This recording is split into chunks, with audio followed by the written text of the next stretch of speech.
Mr. Chancellor, Mr. President, Mr. Governor, distinguished audience, ladies and gentlemen, it's a pleasure to be here with you today. Even if it's my first time in Alpbach, I did hear that it's one of the most inspirational places to be here, to exchange ideas, thoughts, and find common solutions to the challenges we're facing as a continent and as a world. I was supposed to have a conversation in this session with President van der Bellen for you today, but unfortunately, you'll have to listen only to me in this part of the discussion. I very much hope President van der Bellen will recover soon and maybe will even be able to join you at a later time during your stay in Alpbach. I wish him good health and speedy recovery. In 2 days,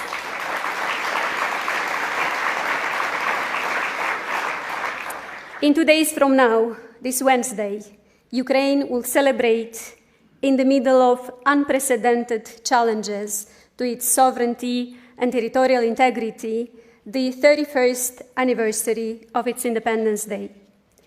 It's a day that any state should mark in peace by celebrating its people, its past achievements, its traditions, and sharing ideas for a bright future.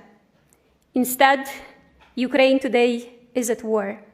For 6 months, it fights an unjust war for its right to exist as a state within its internationally recognized borders. It is also shielding our own territorial integrity, our own independence as a country. It's fighting to keep all of us safe, to keep Europe safe. It needs our back and support. Europe, all of us, we must help Ukraine. I would like to express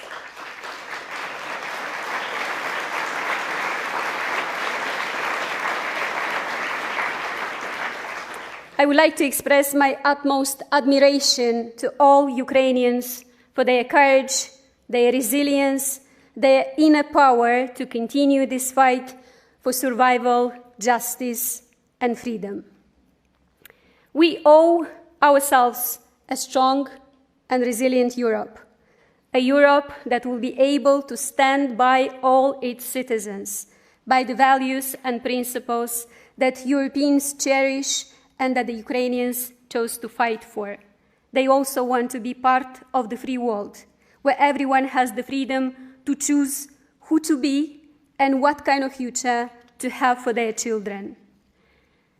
How do we build a strong and resilient Europe is a question that we all try to answer now from our respective positions, be it at the university, in an NGO, in a foundation, public institution, or from the private sector.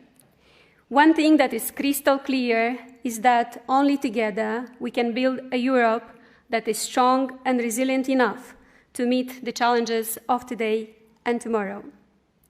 There is no simple answer on how to build a strong and resilient Europe, but I would like to suggest a few things for discussion. Counter disinformation, strengthen energy security and transition faster to green energy, fight together against corruption, and extend further the peace project of the European Union.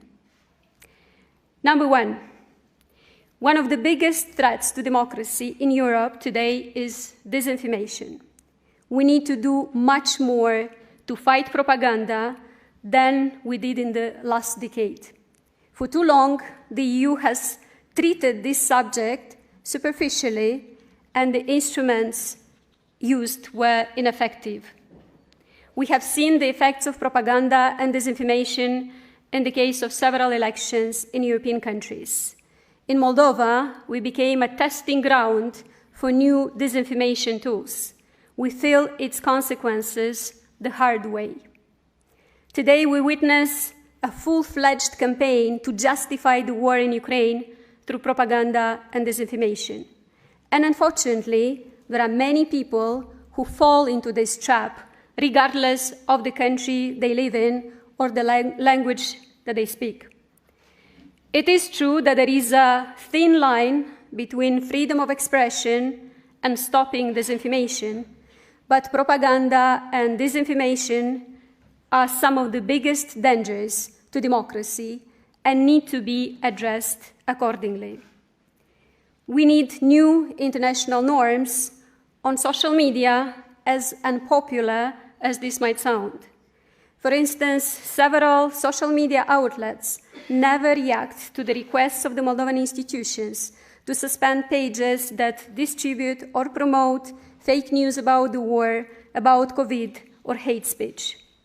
If we could develop some common mechanisms and enforce them together as an international community, the owners of these social media outlets could not longer ignore the problem so easily, and we could protect our democracy from falling prey to false narratives. Second, to become more resilient, Europe needs to ensure its energy security and transition faster to green energy. This crisis has proven that Europe has not invested sufficiently and at the right time in its own energy security. It needs to reduce fragmentation of the market, diversify more its energy supply, and faster transition to green energy. Greater energy integration and accelerated investment will enable Europe to defeat Russia's strategy or anyone else attempts in the future to weaken Europe by weaponizing energy. It will also drive the transition to cleaner and more affordable energy. Moldova is not the country to teach Europe how to do this. Unfortunately, in the last 3 decades, little has been done in my country to secure energy independence. The energy crisis that we find ourselves trapped in risks being misused to destabilize the political situation in my country. Everyone in Europe faces a grim winter, but political instability in Moldova as a result of unaffordable day living will be disastrous not only for us, but also for the West and Ukraine.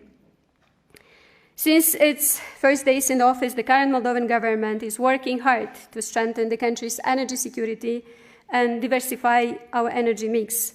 Most recently, Moldova has been included in the joint energy purchases under the Repower EU plan, which aims to strengthen the continent's energy security.